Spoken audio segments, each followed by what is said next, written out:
Which leads my next question as we enter our last segment here still on the subject of securing America. On nuclear weapons, President Obama reportedly considered changing the nation's longstanding policy on first use. Do you support the current policy? Mr. Trump, you have 2 minutes on that. Well, I have to say that, for what Secretary Clinton was saying about nuclear with Russia, she's very cavalier in the way she talks about various countries. But Russia's been expanding. They have a much newer capability than we do. We have not been updating from the new standpoint. I looked the other night, I was seeing B-52s. They're old enough that your father, your grandfather could be flying them.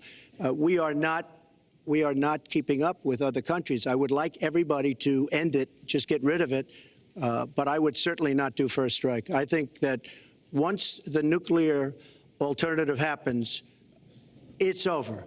At the same time, we have to be prepared. I can't take anything off the table because you look at some of these countries. You look at North Korea. We're doing nothing there. China should solve that problem for us. China should go into North Korea. China is totally powerful as it relates to North Korea. And by the way, another one powerful is the worst deal I think I've ever seen negotiated that you started is the Iran deal. Iran is one of their biggest trading partners. Iran has power over North Korea. And when they made that horrible deal with Iran, they should have included the fact that they do something with respect to North Korea. And they should have done something with respect to Yemen and all these other places. And when asked to Secretary Kerry, why didn't you do that? Why didn't you add other things into the deal? One of the great giveaways of all time, including $400 million in cash. Nobody's ever seen that before. That turned out to be wrong. It was actually $1.7 billion in cash. Obviously, I guess, for the hostages, it certainly looks that way. So you say to yourself, why didn't they make the right deal? This is one of the worst deals ever made by any country in history. The deal with Iran will lead to nuclear problems. All they have to do is sit back 10 years, and they don't have to do much, and they're going to end up getting nuclear. I met with Bibi Netanyahu the other day. Believe me, he is not a happy camper. All right, Mrs. Clinton, Secretary Clinton, you have 2 minutes. Let me start by saying words matter. Words matter when you run for president, and they really matter when you are president.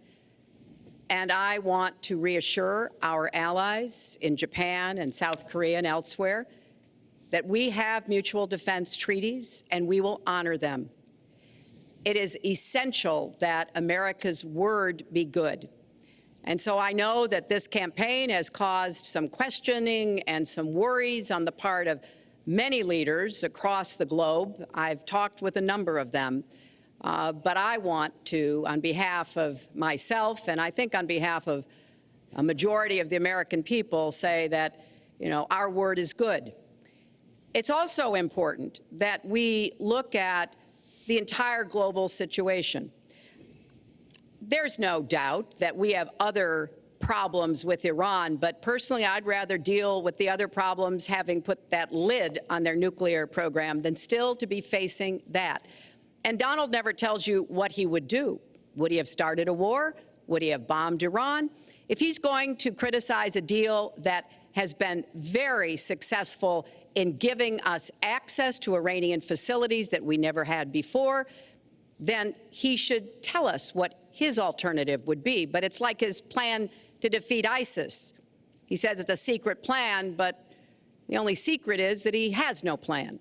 So we need to be more precise in how we talk about these issues. People around the world follow our presidential campaigns so closely, trying to get hints about what we will do.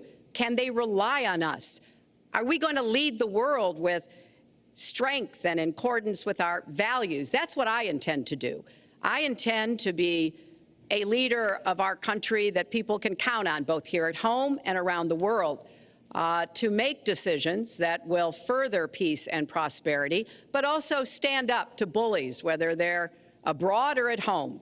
We cannot let those who would try to destabilize the world, to interfere with American interests and security, to be given any opportunities at all. Is expired. Let's do one thing I'd like to say. Very quickly. I will go very quickly, but I will tell you that Hillary will tell you to go to her website and read all about how to defeat ISIS, which she could have defeated by never having it, get going in the first place. Right now, it's getting tougher and tougher to defeat them because they're in more and more places, more and more states, more and more nations. Mr. Trump. And it's a big problem.